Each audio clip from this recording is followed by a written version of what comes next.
May all beings be happy. May all beings be healthy. May all beings be free from harm. May all beings love life. May all beings awaken. Welcome to another Kook Audio podcast. I'm DC, Poobah of Kook Audio and Kook Archives, preserving the legacy of Shunryu Suzuki and those whose paths cross his. I pray that you and yours are safe and comfortable, free from economic hardship, and able to get out and do whatever it is you want within the limitations of the universal precept to do as little harm as possible. So today we're going to have a memorial podcast for Layla Bockhorst Smith, and dear friend to so many of us. I'm going to start off reading a memorial post, an obituary for her off the internet that Chris Fortin sent me. I'm not sure if it's the official one the family made. Probably. I don't know. Then I'll read the interview I did with her years and years ago. That's on kook.com. And I'll read something that Chris Fortin sent. I was just talking with Britt Pylan a few days ago about for a podcast, and he mentioned he was a little down because two people very close to him had died, and one of them was Layla. And he said, I think he said they sat Tangario to get together at Tassajara. And he talked about, how kind she was and how much he appreciated her presence and practicing with her. And I noticed on Facebook, I posted about Layla's passing, and there were many, very nice comments there. Maybe I'll dig them up and read some of them. But here I'm going to read the obituary first. Layla Marie Smith Bockhorst, beloved wife, mother, grandmother, sister, friend, teacher, passed away November 3rd, 2022, at the age of 76, surrounded by family and friends. Layla was born to Dallas and Jesse Hagen Smith in Miles City, Montana. Her family moved to Cut Bank, Montana in 1958. After graduating high school, Layla attended Reed College in Portland, Oregon. It was here she met her husband of 49 years, James Bockhorst. At Reed, she was first introduced to Zen Buddhism, which would become her lifelong passion. She was profoundly influenced by the founder of the San Francisco Zen Center, Shunryu Suzuki Roshi, and spent many years at the Tassajara Zen Mountain Center, as well as the City Center in Green Gulch Farm. It was while at Green Gulch that her one daughter, Sarah, was born. Layla went on to become a teacher at the Mountain Source Sangha, which she found profoundly moving and fulfilling. Aside from Zen Buddhism, Layla's other passions included bicycling and any activity that involved being outdoors. She had many favorite places in California to camp, hike, and bicycle, frequently taking solo trips, which she loved planning. Perhaps her favorite place of all was Glacier National Park in Montana. Layla grew up in a small community near Glacier Park and participated in many family camping trips to this gorgeous and wild place. It was during these formative years that her love for nature and outdoor activities was born. Layla formed a small Zen group in Helena, Montana, and traveled to Montana frequently. Layla was authentically and wholeheartedly there for those in her life. She made the time to show up for everyone who reached out, providing caring, trustworthy, and wise counsel. Peace, equanimity, and kindness permeated her being. Everyone she knew will greatly cherish her impact on their lives, either through love, friendship, mentorship, or spiritual teaching. Her Buddhist name, Gyokujun Teishin, Pure Forge, Constant Heart, embodied her path. Layla was preceded in death by her parents Dallas and Jesse. She is survived by her husband James, daughter Sarah, son-in-law Robert Lusarini,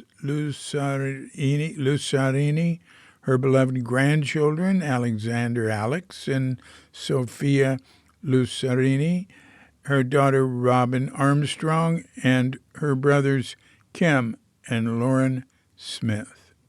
Her family would like to thank the hospice team for their compassionate care. They would also like to thank all the friends and family who came for visits, called, or sent letters. Although Layla may not have had a chance to reply personally to all those who reached out, the outpouring of love is indicative of the impact she had on all those around her and brought her great comfort in her final months and weeks. Notifying her many students and friends of her move to hospice, she concluded with this verse by an early Buddhist nun. Here at the end, part of me still wants to go back and kiss every inch of every road I ever walked. But it's enough just to say thank you and goodbye. Layla will be sorely missed by her family, friends, and students, but her presence will be carried forward by all who knew her. Memorial services are tentatively scheduled for Saturday, March 25th at Green Gulch Farm Zen Center. In her memory, donations may be made to Mountain Source Sangha, mtsource.org, or to San Francisco Zen Center, sfzc.org. Chris Fortin wrote the following.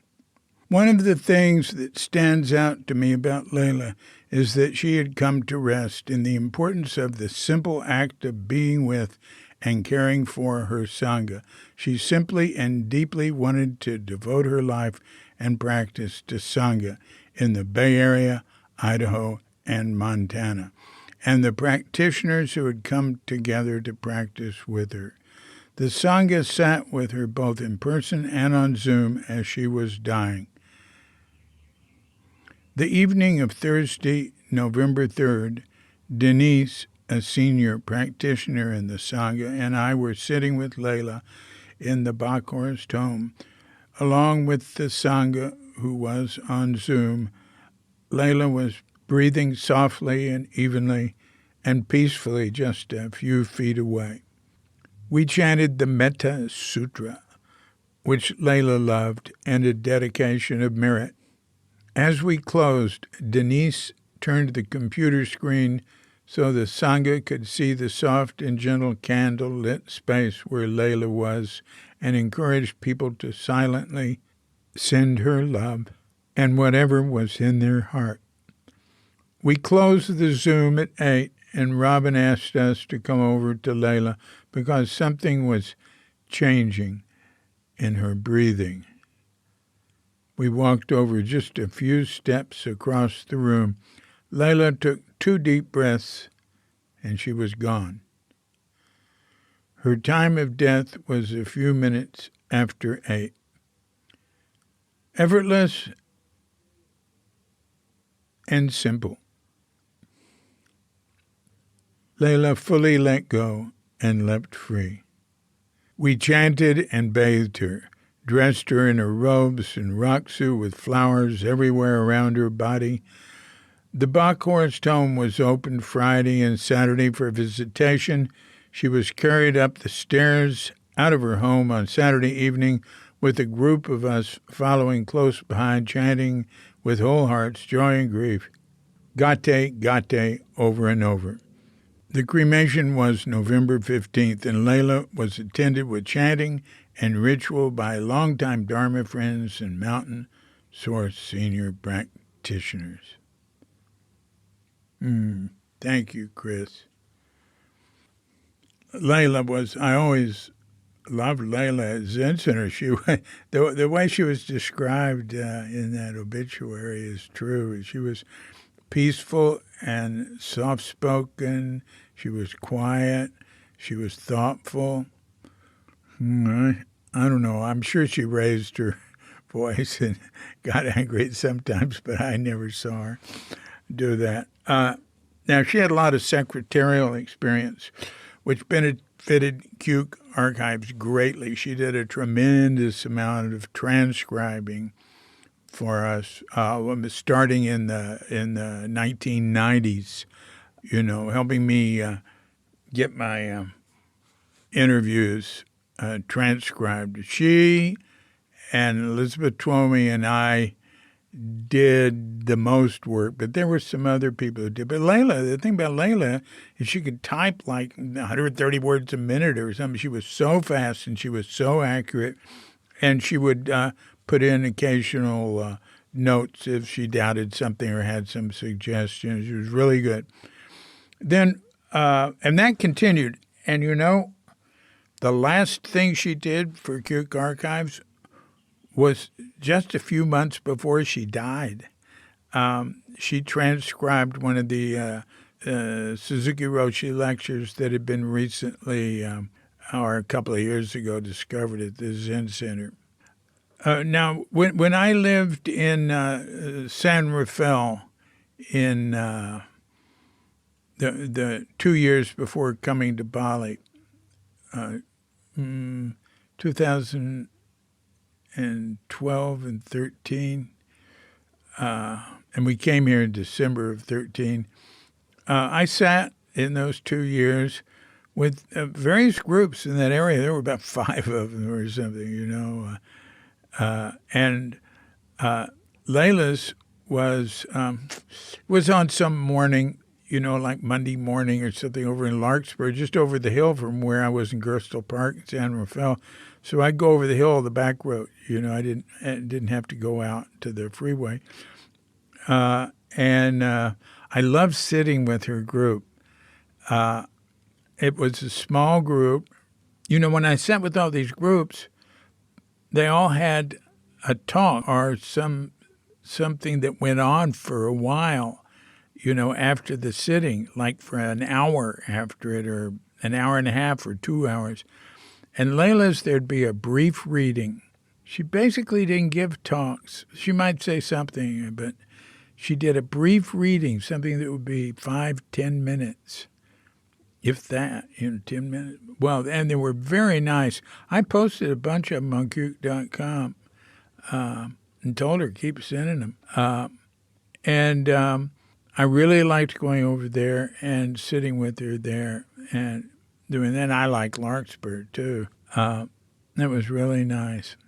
So anyway, now I'm gonna go read her.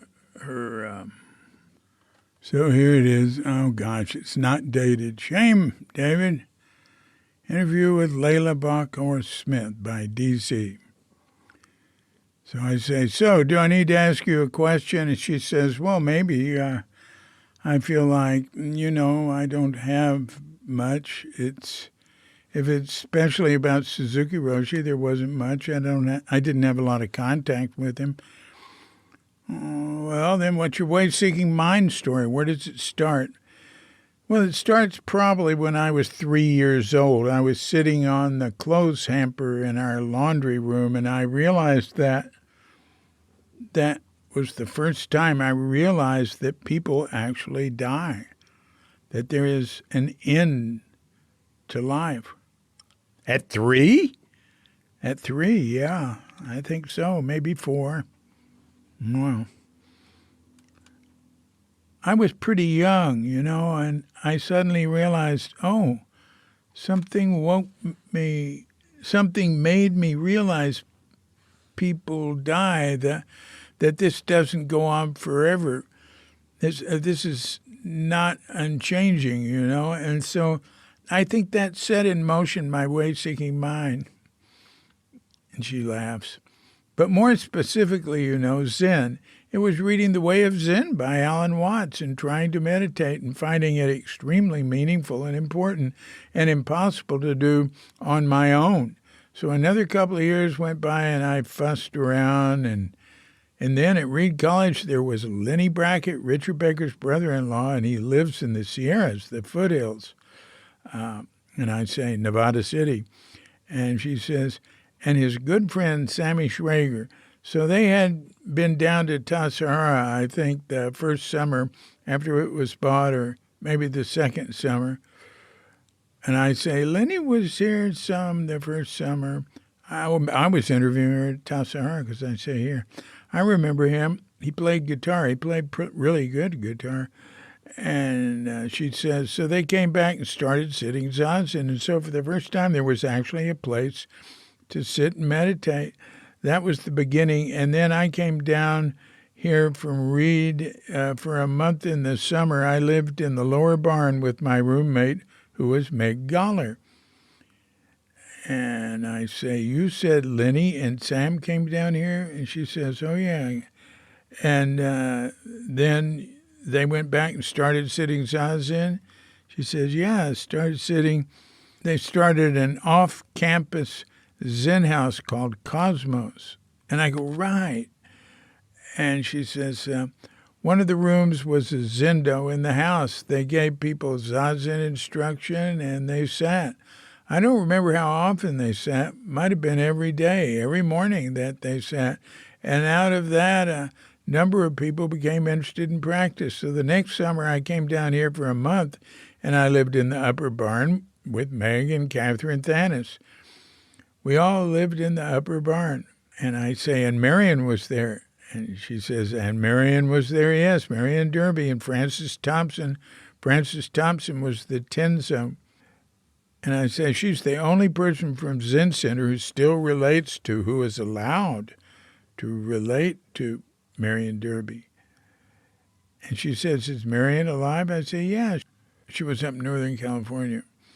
I'm in touch with her sometimes through Frances or through direct letters from Marion, but I can't answer them. I have to go back through Frances.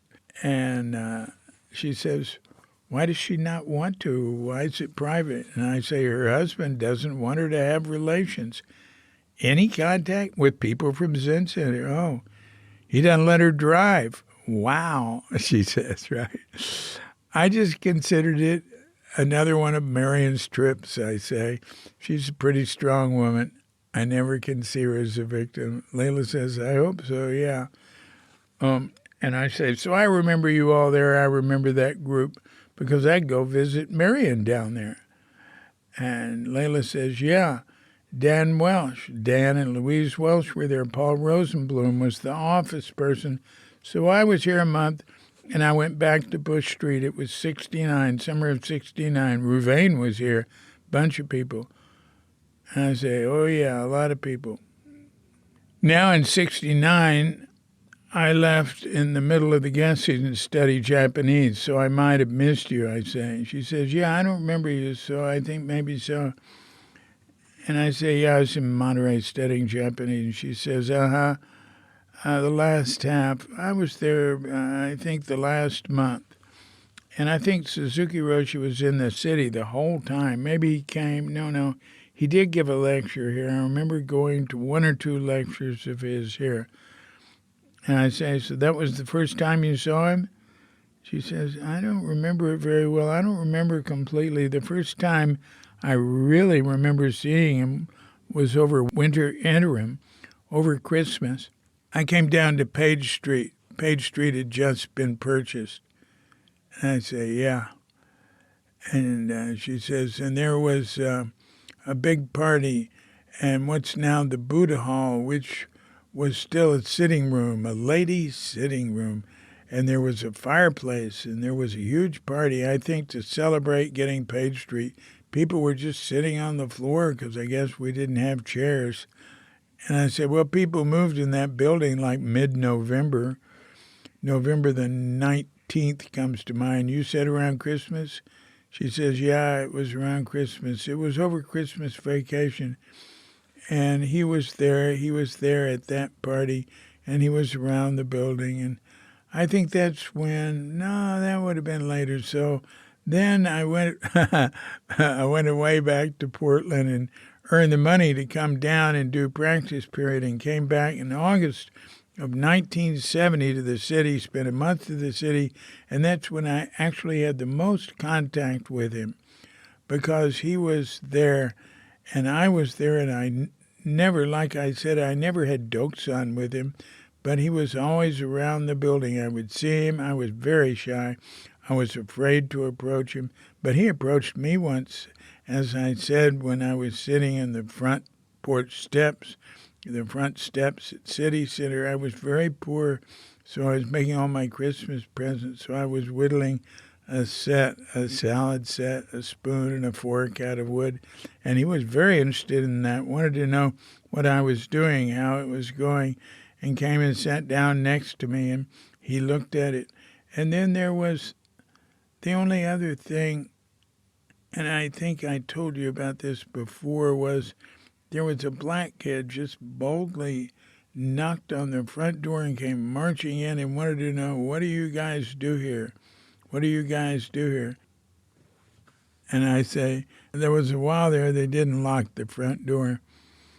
And Layla says, and he saw the Buddha hall. It was then a Buddha hall with tatamis, and he turned a couple of cartwheels across the Buddha hall, this little black kid, you know. He was a youth, and then he was standing there. He was demanding to know. Maybe before he turned the cartwheels, he said, what do you do here? What are you guys doing here? What's going on?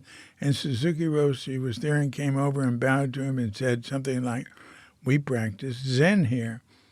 And you want to know what that's like? The kid was being kind of snotty, I think, and so Suzuki Roshi turned him around and whacked him with his kyosaku real hard, you know, a couple of times on his shoulders.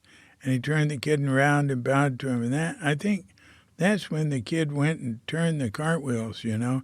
And he wasn't put off. He wasn't upset or hurt or anything. It was like, whoa. He went and turned these cartwheels in the Buddha hall. I said, well, that's great. And Layla says, and he left. And then I came to Tassajara, and Suzuki Roshi was not here because he was sick. And so it was fall 1970 when I came here to live, here at Tassajara. That fall of 70, were you here then? Fall 1970, Tatsugami Roshi's first practice period? Yeah, I was here. And she asked, first practice period? I say, no. Wasn't his first? Nope. It was spring of 70 was his first practice period. She says, okay. I said, yeah, he was there for 3. So it was his second practice period, she says. It's a little hard for me to talk out of the blue, especially when I just didn't have much contact with him, you know. Well, it doesn't matter, I say. Talk about yourself. I mean, just what happened after that? She says, so it was my first practice period, and it was a really hard practice period because I was cold and scared and didn't have enough clothes, and I was rooming with Janet. And I say, oh, Janet S. And she says, well, this is no secret. Janet Sturgeon. She says, yeah, Janet Sturgeon. I went, oh, that would have been interesting. And she says, I think she was having an affair with Tatsugami Roshi at the time, so she wasn't there actually a heck of a lot of the time. Yeah, she was his anja, his cabin cleaner. And I said, Janet was not secretive. She said, he's more man than any of you. She was great. Layla went, Well, that was quite a man. I mean, he was pretty solid there. So I was just, concentrating on trying to get through daily fall schedule. And that was the fall of 70. And then the spring. And he did the spring. Yeah. Oh, and she says, did he die spring of 71? I say, no, he did not. No, no. Oh, she talked about Suzuki. I say, no, his death was later. So you did spring 71 practice period. And then did you stay for the summer? No, I went back to Los Altos. Oh, you were in Los Altos? Yeah. Jim Bockhorst, he didn't want to come to Tassara. He wasn't ready to come to Tassara. But he came down to Los Altos and stayed practicing there. I said, did you know him already? Yes, I knew him from Reed. We met at Reed. I go, oh. She says, at the Zen house. Was he your boyfriend? He was my boyfriend for 4 years, yeah. I say, how romantic. She says, yeah, we were both at Reed together, and after my 1 month here at Tassara in the summer, I went back to Reed and set up a Zen house. Me and Rick Levine set up a Zen house, another off-campus house, because I guess the Cosmos wasn't functioning anymore. And we had a real scene going. We had about this huge old off-campus, house. 12 people lived in it. And she says, we sat every morning, I think, and I know we sat every afternoon. We were quite gung-ho there for a while. I said, wow, almost all the sitting groups are like once a week. She said, well, we were young college students and into it. So I said, were you there for Richard Baker's mountain seat ceremony when Suzuki was dying? She says, yeah. She says, well, like everyone, I remember Suzuki Roshi looking so sick, so yellow. And what did someone say, that he was just almost smaller than his robes, coming in with that ringing staff?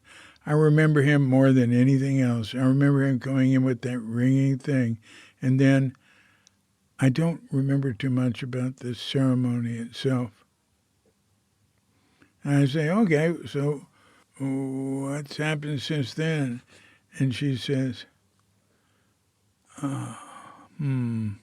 She says, I've got a migraine. I said, oh, you do? She said, it's hard to think. Yeah. I said, well, maybe you should go rest. She says, no, I get them all the time. I have medication for it, and it works to stop the pain, but it's hard to think. It's hard to think very well. And she said, I've taken the medication, and I'm not experiencing a lot of pain. It's just hard to kind of think really clearly. I said, well, maybe. She said, no, this is fine. She said, especially if you ask questions. I went, oh, okay. So I said, okay, well, you have a Zen group now. Where is it? And she said, Larkspur, Corte Madera. And when do you sit? Twice a week. I'll come sit with you. Maybe Katrinka will. And she says, yeah, if you live in San Rafael. I said, well, don't expect us to be regular, just drop by. She said, yeah, well, nobody's a regular. Sometimes it's just me. I went, all right, good. She said, we sit on Wednesday and Friday mornings at 6:30 a.m. for 35 minutes. And I said, well, that would be just me because Katrinka works late. She goes, okay. I said, well, what's the address? She says, well, it's the Aikido Tamalpais Center, and it's 142 Redwood in Corte Madera. And there's a map on my website, mountainroute.org. It used to be a more vital group, and people have been doing it for 12 years. So a Sangha group, people really got to know each other and felt support from each other. But one by one, people moved away for various reasons. So every once in a while, we get together, a few of us, we're trying to get together more. But now there's only 3 or 4 people left, so it's pretty small. So I say, you go to Idaho? And she said, yeah, Montana and Idaho. I said, Boise? I go to Boise sometimes. John Connor's thing? She says, yeah. In Montana, Helena, Montana. And she says, I go there twice a year. And one of those times I do 1 or 2 weeks practice intensive where we sit zazen 3 times a day. And people can come according to their schedule. And we do a longer thing on the weekend. So it's quite nice, you know. And there's not much happening there. The people really appreciate it. I'd like to go there more. I really would. And I've been invited to go to another little town in Montana called Kalispell and do a Zen event there. There's just these isolated people here and there in Montana that are interested in practicing. So I say, so who have your teachers been?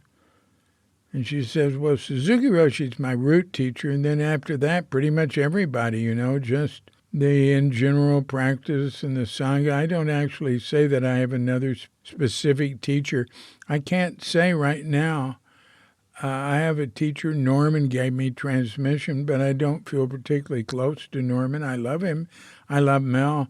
Mel was the preceptor for my transmission. I said, what's that? The preceptor? Yeah. Well, they're the ones who do the precepts part of the transmission ceremony. You know, where you take the precepts again and you have a special teacher, you know. It's not just the transmission teacher. There's this other second teacher who's the preceptor for the ceremony, and they give you the precepts, and you give a little speech about how important it is to follow the precepts.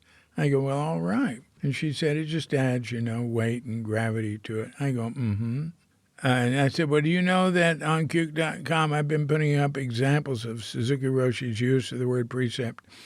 Incidentally, it was Joe Wonderly, who used to be called Jenny Wonderly, who got me into that.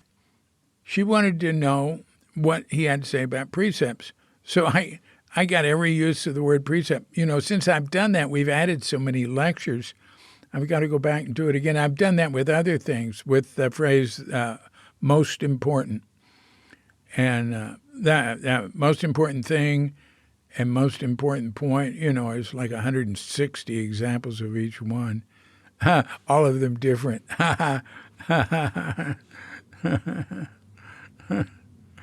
And when Danny Parker put together Ed Brown's book, The Most Important Point, he took the one that said the most important point. Somebody asked, what's the most important point, Suzuki Roshi? And Suzuki said, the most important point is to know what the most important point is. Or maybe it wasn't a question. Maybe just said it in a lecture. And so he put together a group of Ed's lectures because Ed had lectured on that. But Danny didn't realize that was like one of, right, I'd say now about 400 times Suzuki used that, or 350 to 400 times.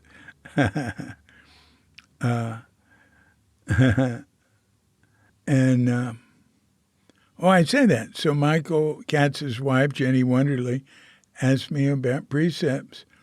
And I just done this thing, putting up examples. I'd done most important for Steve Stuckey. He asked me to do that. And that was really neat. And I think there were, so I said the precepts, every time he said the word precepts, well, it's half his lectures. And I said, Jenny's doing it, and I've been pulling it up. And, I mean, it's like 1,000 pages or something. No, it's not true. And she goes, well, I don't know. I said it got to be too long, so I've started the second, website page. Precepts are important, obviously, she says. I say, Nils used to say, Suzuki Roshi's teaching is precept. Layla laughs. This is funny because I've read published things that said Suzuki did not teach precepts. He did not. And they don't understand that he wasn't literal. his teaching. Like Mel Weitzman said to Suzuki Roshi, literally following the precepts is heresy. Ha ha ha. And for Steve, I searched for money, support, some different words like that, what Suzuki said about priests and lay and support. And I say, you lived in Zen Center until you were at Green Gulch, right? And she says, yeah, we lived there a total of 18 years. I go, wow. And you and Jim moved to Mill Valley? Yeah, we moved to Mill Valley. And when did you do that? She says, 1987, fall of 87. And then I say, then you moved to Larkspur. Yeah, in 1990. Maybe 91. And I say, anything else? And she says, I don't think so. And I say, well, thank you. This was transcribed by CM. I'm not sure who that is. Okay, I just found the post I put on Facebook on November 4th. R.I.P. Layla Bockhorst. Contact me via Messenger for visiting info. Just got word from Chris Fortin, who sent the following. In Memorium, Gyokujun Teishin, Pure Forge, Constant Heart, Layla Smith Bockhorst, August 31st, 1946 to November 3rd, 2022, with a quote under it. Standing or walking, sitting or lying down, during all one's waking hours, let one practice the way with gratitude.